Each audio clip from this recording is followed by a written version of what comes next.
DCMM, no?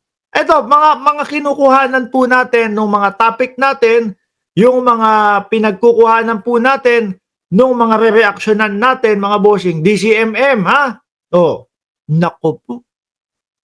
Ayaw tanggapin ng Office of the Vice President na mag-cover sa kanila.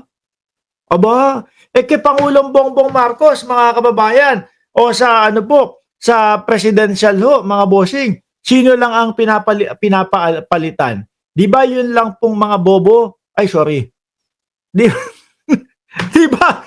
Di ba? Yung mga mahina lang po ang utak, mga kababayan, yung mahina po yung mga ulo, o yung mga hindi marunong sumunod sa protocol, yung mga taong mahinang mga pumick up, yung kailangan 10 ulit, paulit-ulit, paulit-ulit, paulit-ulit. Yun lang naman po ang pinapapalitan eh.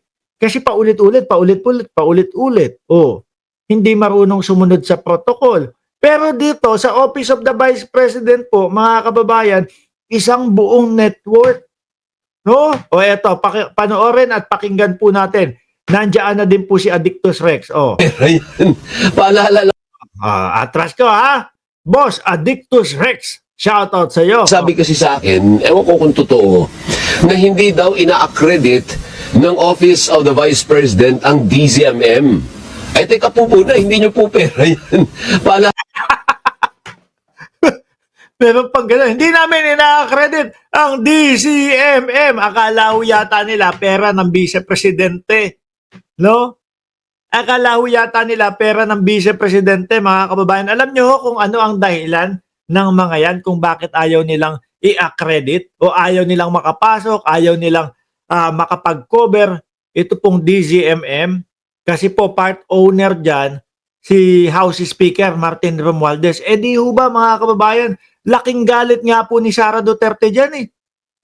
Ewan natin kung bakit galit na galit ho, mga bossing. Pati si Amy, bakit galit na galit? Alam naman natin kung sino yung pinaparinggan ni Amy, di ba? Yung bobonjing-bonjing, si Baste Duterte ho yun. Ay, sorry! Hindi ho. Si Basti kasi nasabihan na din bonjing yun eh. Bobonjing-bonjing. Kasi nga, duwag doon sa laban. Di ba?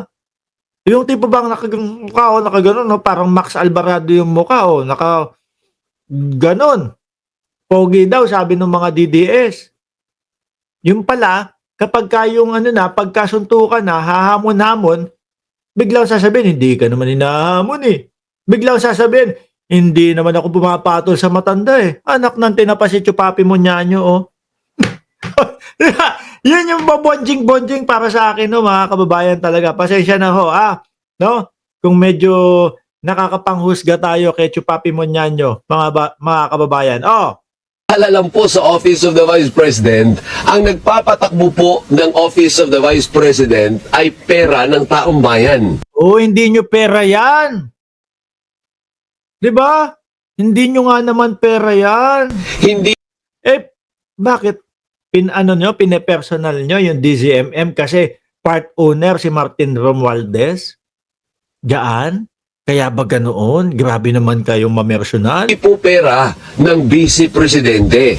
So, ibig sabihin may public interest po yun. Hindi mo pwedeng iban ang isang lehitimo na media organization na may permit naman, may business permit naman, lehitimo naman, dahil lang ang pagturing mo ay may bias. Kasi kanila ho, mga kababayan, talagang personalan, no? Yung labanan po nila.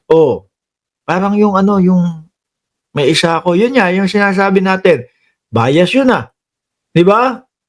Yun, bias yun talaga. Pero hindi naman po pinapaalis ni Pangulong Bongbong Marcos. Hindi naman po pinapaalis ng Office of the Vice President. Sabi, palitan lang. No, kasi mahina ang kokote.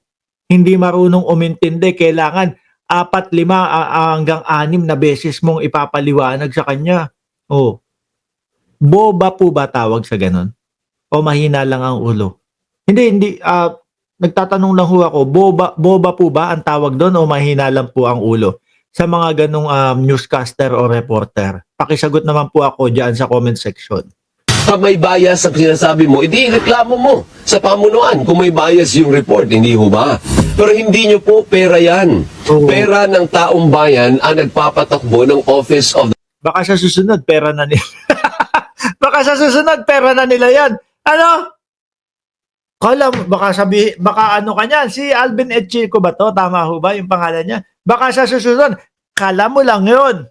Pero pera na namin to sa mga susunod na mga panahon. Oh. Di ba? Baka masoplak ka, Alvin Etchico. Sa ngayon, akala mo, pera ng bayan. Sa susunod, pera na namin to.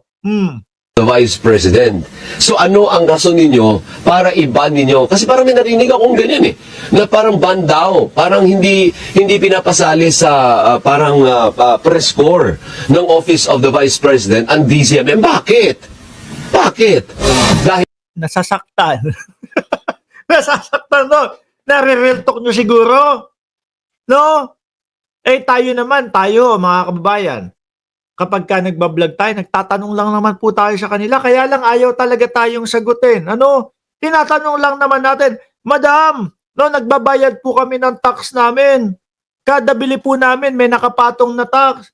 Kada po sumusweldo kami, meron tax kinsenas katapusan. Pakisagot naman po kung saan napunta yung pera ng binabawas nyo sa amin.